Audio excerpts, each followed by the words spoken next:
How to indent paragraphs in Google Docs. First of all, open the Google Docs document where you want to indent paragraphs. Next, tap to place your cursor at the beginning of the paragraph you want to indent.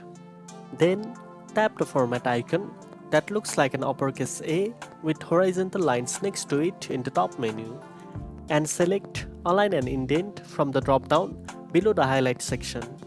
Here you can adjust the left indent to move the paragraph inward from the left margin and the right indent to move it inward from the right margin. You can also set the first line indent if you want only the first line of the paragraph to be indented. You can repeat this process for any paragraph you want to indent to make your document easier to read and more organized. And that's it. Now you know how to indent paragraphs in Google Docs.